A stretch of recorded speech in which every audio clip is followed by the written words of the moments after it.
Hi friends, అందరూ ఎలా ఉన్నారు? నేను మీ సురేష్ కోనా. ఈరోజు మన కోనవారి ముచ్చట్లో మన ముచ్చట. ఇదివరకే మన మేడారం జాతర యొక్క చరిత్ర గురించి తెలుసుకుందాం. ఈరోజు ఈ వీడియోలో మేడారం యొక్క జాతర విశేషాలు, అలాగే దాని చుట్టూ చూడవలసిన కొన్ని ముఖ్యమైన ప్రదేశాల గురించి ఈ యొక్క వీడియోలో తెలుసుకుందాం.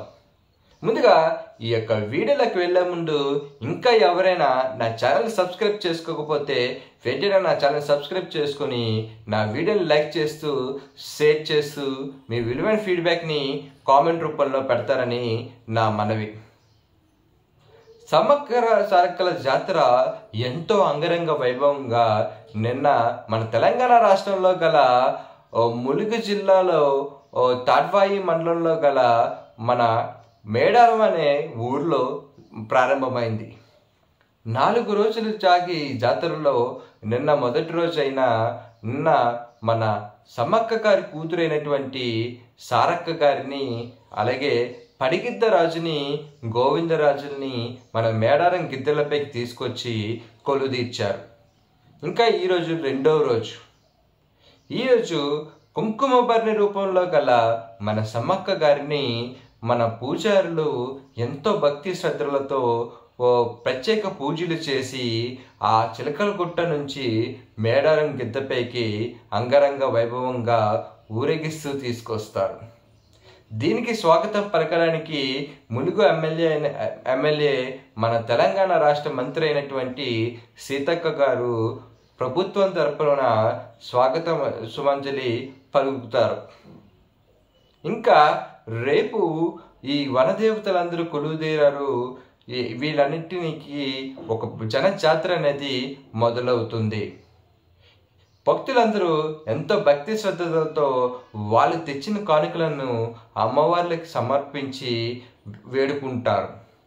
ఇంకా చివరి రోజైన శనివారం రోజున తిరిగి ఈ వనదేవతలందరినీ వనప్రవేశం చేయించి ఈ జాతర అనేది ముగుస్తుంది. ఈ జాతరకి నిన్న మొదటి రోజే సుమారు 10 నుంచి 20 లక్షల మంది వచ్చారని ఒక అంచనా. ఈ జాతర ముగిసే టైంకి సుమారు 1 కోటి నుంచి 2 కోట్ల మంది ఈ జాతరకి వస్తారనే ఒక అంచనా వేస్తున్నారు. ఈ యొక్క జాతరకి తెలంగాణ ప్రభుత్వం వారు అన్ని ఏర్పాట్లను చేశారు. ఇంకా ఈ సమ్మక్క సారక్క జాతర చుట్టూ చూడాల్సిన కొన్ని విషయాలు మనం చూద్దాం. మొదటిది మన జంపన్న వాగు. అదేనండి, మన సమ్మక్క గారి కుమారుడైనటువంటి జంపన్న గారు ఆత్మ సంహారం చేసుకున్న వాగు.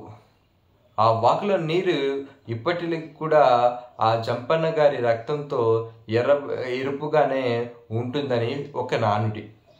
అలాంటి జంపన్న వాగులో ఈ మేడారం జాతరకి వెళ్ళే ప్రతి భక్తుడు ముందుగా స్నానం చేసి అందులో చేస్తే వీళ్ళకి ఆరోగ్యాలు కలుగుతాయని ఈ భక్తుల విశ్వాసం. ఇంకా రెండవది బయ్యన్నపేటలో గల మన సమ్మక్క గారి నివాసం. ఈ నివాసంలో ఇప్పటికి కూడా ఒక పెద్ద పుట్ట అనేది ఉంటుంది. అందులో నాగపాము సంచరిస్తూ ఉంటుంది. ఆ గ్రామ ప్రజలందరూ ఆ నాగపాముని మన సమ్మక్కగా భక్తి శ్రద్ధలతో పూజలు చేస్తూ ఉంటారు.